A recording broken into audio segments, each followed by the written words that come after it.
Olá, bem-vindos ao meu canal. O Relatos da Mica apresenta casos reais, sobrenaturais e true crime. Então, se você gosta desses assuntos e sentir aquele friozinho na barriga, vai ter vídeo 3 vezes por semana, e à medida que vocês forem enviando mais relatos, vai ter todos os dias. Eu e o Oreo vamos contar as histórias para vocês, então roda a vinheta.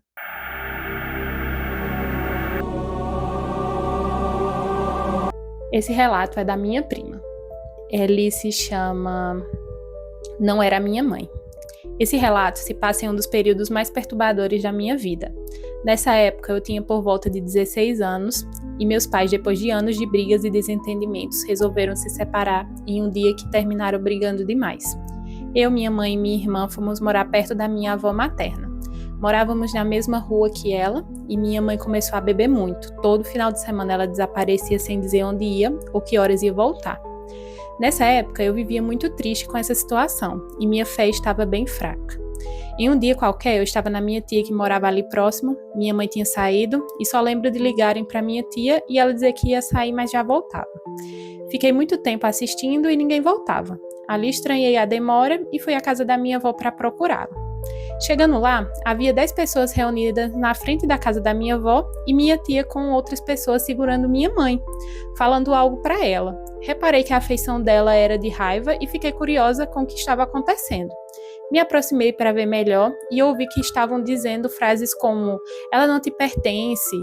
Aí eu fiquei mais confusa ainda e me aproximei ainda mais. Achei a minha irmã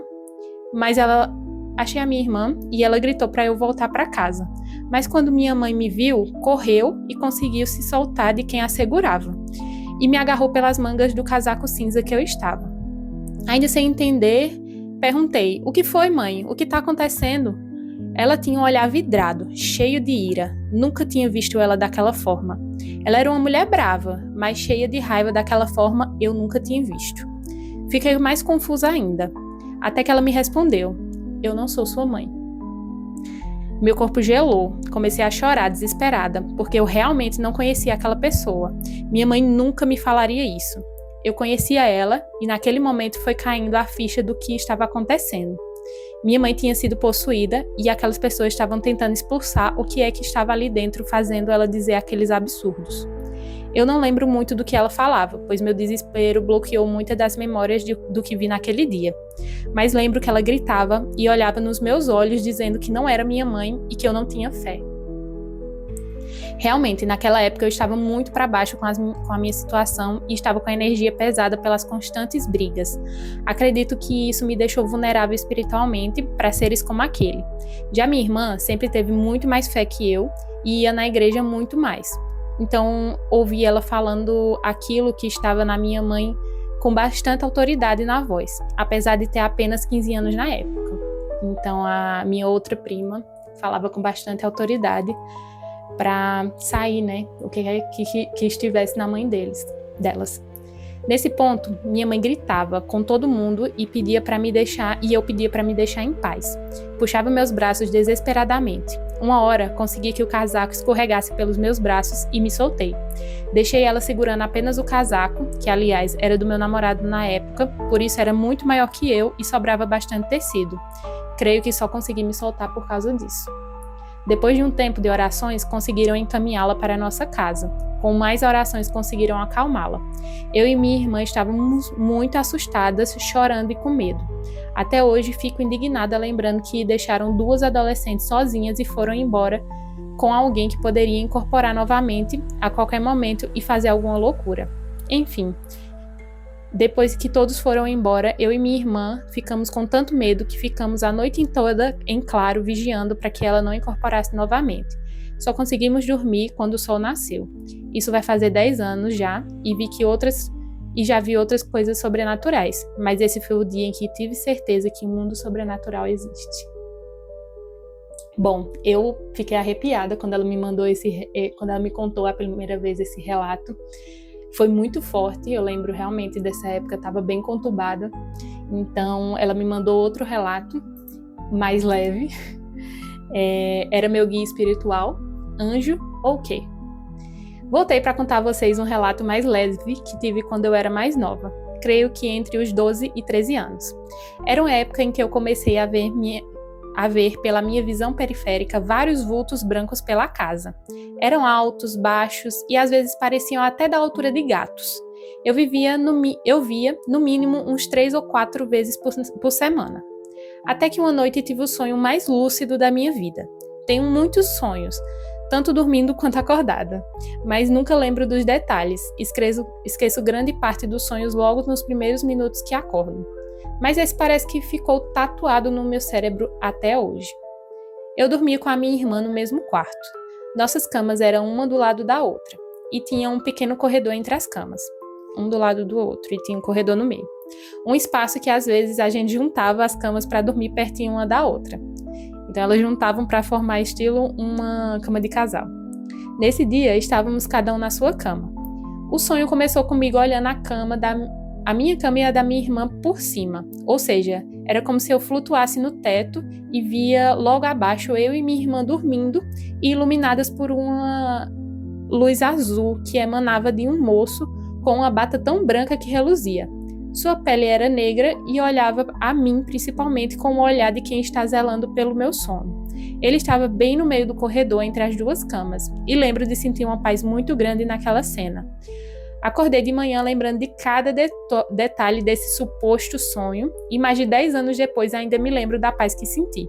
Hoje, conhecendo um pouco da espiritualidade e ouvindo muitos relatos, acho que foi meu anjo da guarda ou meu guia espiritual zelando por mim. Muitas vezes isso me faz sentir menos sozinha e me ajudou a seguir em frente com a sensação de estar sendo cuidada durante as noites que tive que enfrentar sozinha. Então ela já teve muitas noites sozinha que se sentiu acompanhada por essa presença de proteção. Então é muito bonito, né, quando a gente tem contato com nossos guias espirituais, acredito demais nisso, que acabam se tornando anjos da guarda, né? Eles estão ali para nos acompanhar, nos guiar pelo momento difícil, né? Que pelo jeito ela teve vários momentos difíceis. Então, para me ajudar, vocês podem enviar seus relatos pelo e-mail relatosdamica@gmail.com, que aí o próximo vídeo pode ser com seu relato. Esse daqui se chama Experiência Estranha no Banheiro de uma Funerária. Eu não diria que acredito totalmente no paranormal, mas também não descarto totalmente. Mas eu costumava trabalhar como administrativa em uma funerária. E essa era uma funerária de alta classe, recém-renovada, bem iluminada. De qualquer forma, eu estava indo para o banheiro. E para contextualizar, esse banheiro é bem pequeno. Quando as portas abrem e você olha para dentro, você pode ver o box grande para deficientes e adjacente a ele o box pequeno normal. Eu estava andando enquanto olhava para o meu celular, mas ainda conseguia ver pelo canto do olho as pernas de alguém andando na minha frente, também indo para o banheiro. Calças pretas, sapatos pretos, roupa normal. Então não pensei em nada. Ele estava longe o suficiente para não segurar a porta para mim. Então ele abriu a porta, entrou e nesse momento eu já estava fora do meu celular e vi e ouvi o box para deficientes abrir e depois bater. Como a maioria dos boxes para deficientes, ele abre e quando desocupada ainda permanece fechado. Então abriu e fechou automaticamente. Então ouvi a porta de metal bater, estou bem na porta nesse momento e peguei a maçaneta antes que ela fechasse completamente. É uma daquelas portas que fecha bem devagar, então eu tive tempo. Eu abro, entro e não tem ninguém no banheiro. Eu até olhei nos 2 boxes e ninguém. Eu não me senti estranha com isso e não pensei em nada na hora, mas todo mundo para quem eu contei isso parece estar assustado com isso e eu simplesmente não consigo pensar em uma explicação científica ou paranormal que explique todos os fatores. Realmente, muito estranho. Não consigo pensar nenhuma explicação para isso. E já tive relatos de gente, tipo assim, do meu convívio, de ver gente passar por um vulto passar para algum lugar e você entrar no recinto e não ter ninguém, né? Então, se você tem um relato desse, me envia, que nos próximos vídeos a gente pode estar lendo ou coloca aqui nos comentários que eu também vou ler, viu? Então, esses foram os relatos de hoje, o primeiro relato do canal. Se você quiser mais vídeos, se inscreve e é isso por hoje.